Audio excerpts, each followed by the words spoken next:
if a pair of chappals could bend reality? What if a normal boy became the city's secret helper? This is the story of the boy with the Bijli Boots. In a place where the sky was stitched together by electric wires, where the air smelled of rain, tea, and warm samosas, and where every street seemed to hum with its own secret rhythm, there stood a lively city called Naya Puram. Naya Puram was never truly silent. At dawn, temple bells rang softly, waking the pigeons. Milk vendors pedaled through the lanes, their bells chiming. Shop shutters creaked open, and kettles began to whistle. By the time the sun rose, the city was already wide awake, buzzing, breathing, alive. In one narrow lane of this city, Gully number 4, lived a boy named Arjun. Arjun was 12 years old, thin as a bamboo stick, with curious eyes that never stopped searching.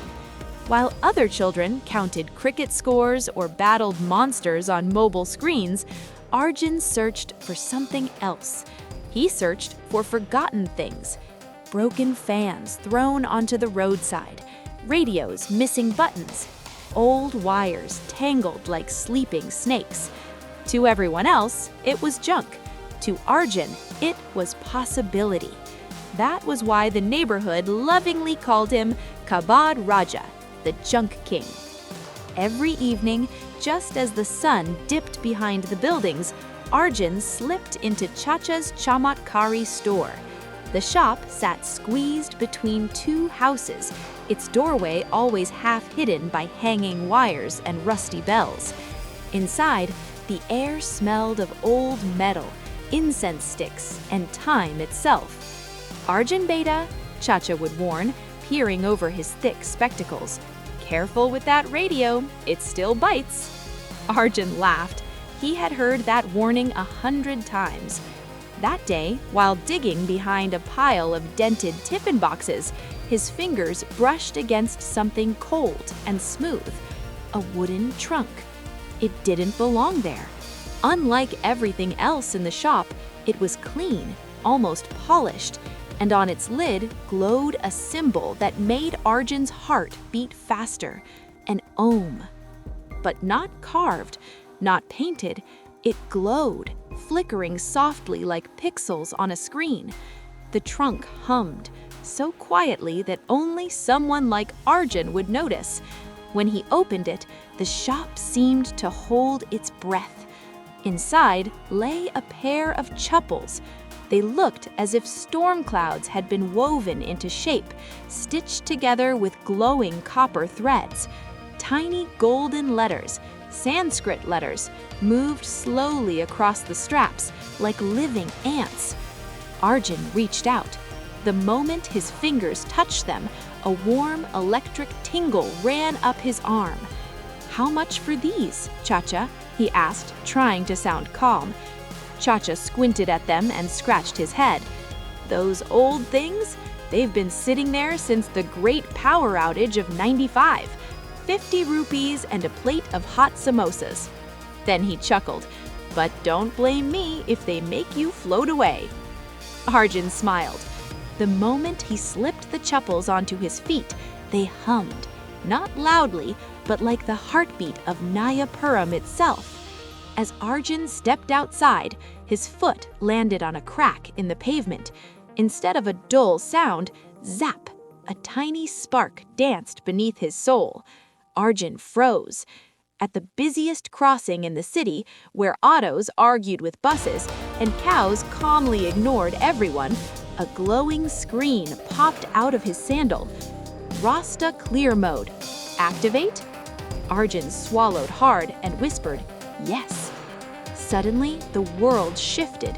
Horns turned musical. Vehicles froze in mid-motion.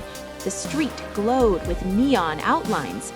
Arjun walked forward, straight towards a huge blue truck.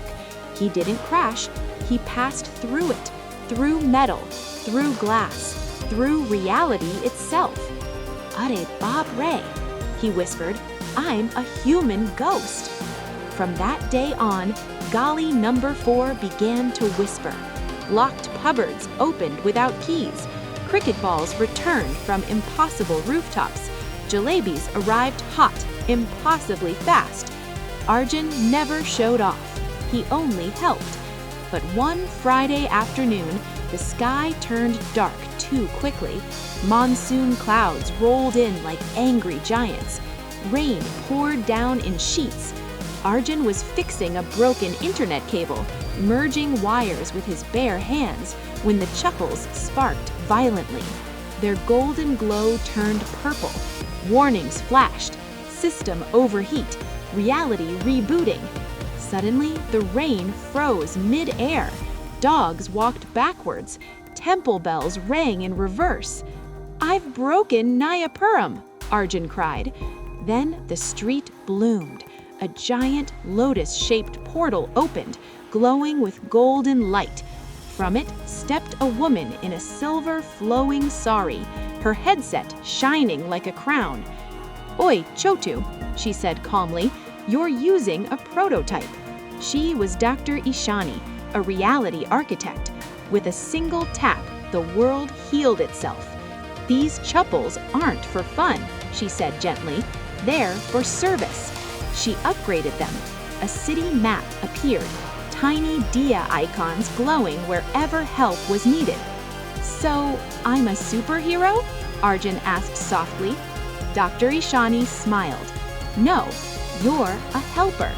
And just like that, she vanished.